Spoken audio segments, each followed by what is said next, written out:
প্রিয় দর্শক, হিন্দুরা দাবি করে তাদের ধর্ম সবচেয়ে পুরাতন। আজকে আমরা জানব এই কথার মাঝে কতটুকু সত্যতা রয়েছে, আর সত্যিকার অর্থে এই দুনিয়ার সবচেয়ে পুরাতন ধর্ম কোনটি, ইসলাম ধর্ম নাকি হিন্দু ধর্ম।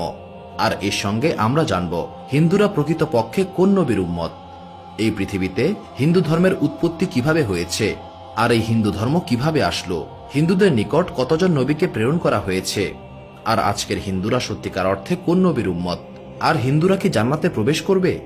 প্রিয় দর্শক, এই সমস্ত প্রশ্নের উত্তর আজ আমরা জানব পবিত্র কোরআন এবং হাদিসের আলোকে।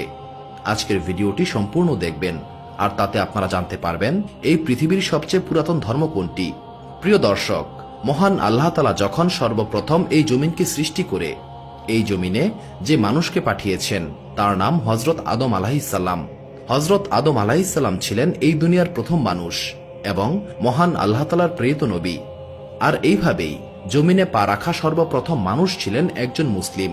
আর মহান আল্লাহ তাআলা হযরত আদম আলাইহিসসালাম এবং হযরত হাওয়া আলাইহিসসালামের মাধ্যমে সমগ্র মানব জাতিকে সৃষ্টি করেছেন।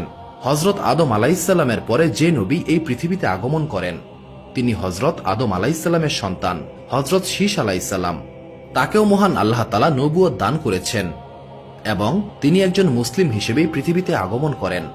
দর্শক, আপনাদের জানিয়ে রাখি, হযরত শীস আলাইহিসসালামের যুগ থেকেই দুনিয়াতে কুফর এবং শিরকের সৃষ্টি হয়েছিল।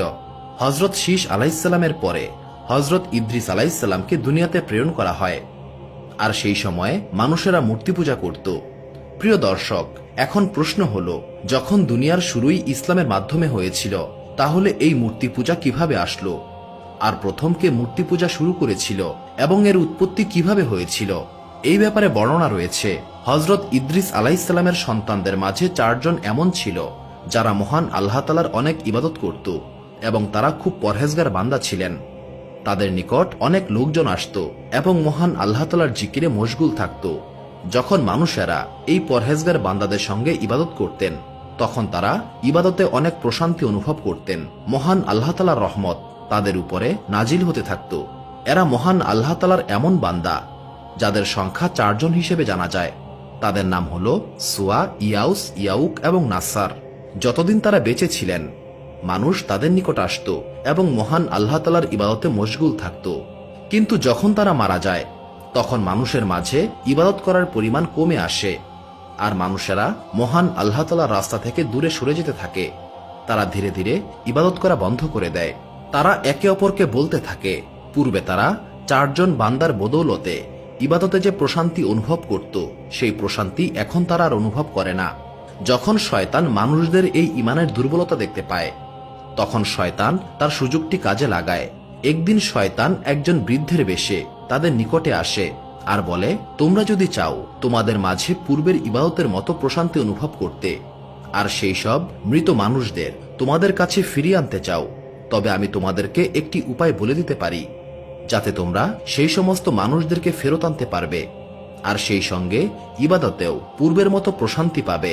আর এইভাবেই শয়তান তাদেরকে কুবুদ্ধি দেয় যে ওই সমস্ত মৃত মানুষের মূর্তি বানাতে আর মূর্তিতে তাদের চেহারা বসিয়ে দিতে, আর ইবাদতকালীন সময়ে সেই মূর্তিকে সামনে রেখে সেই মূর্তির সামনেই আল্লাহ তাআলার ইবাদত করতে।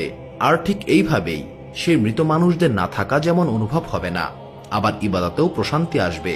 শয়তানের দেয়া এই উপায় মানুষের অনেক পছন্দ হয়, আর এইভাবেই শয়তান ইবাদত গৃহে মূর্তির প্রবেশ ঘটায়, আর মানুষেরা ইবাদত করার সময় সেই সমস্ত মূর্তির সামনে দাঁড়িয়ে ইবাদত করত।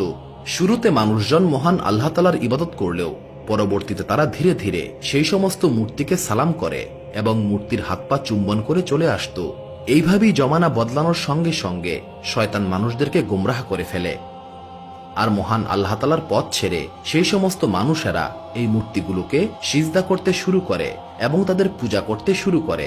প্রিয় দর্শক, এইভাবেই হযরত আদম আলাইহিসসালামের পরবর্তী যুগে মূর্তি বানানো শুরু হয়ে যায় এবং তাদের পূজা শুরু হয়, আর শয়তান মানুষকে মহান আল্লাহ তাআলার ইবাদত থেকে সরিয়ে মূর্তি পূজায় বিভোর করে রাখে। আর ধীরে ধীরে এই মূর্তি পূজা এমনভাবে ছড়িয়ে পড়ে যে প্রতিটি নবীর সময়ই মানুষ এই মূর্তি পূজা করত, আর মহান আল্লাহ তাআলা অনেক নবী রাসূলকে এই সমস্ত মূর্তি পূজারীদেরকে হিদায়াত করার জন্য প্রেরণ করেন। মহান আল্লাহ তাআলার নবীরা এই সমস্ত মূর্তি পূজারীদেরকে মহান আল্লাহ তাআলার রাস্তায় ডাকতেন এবং তাদেরকে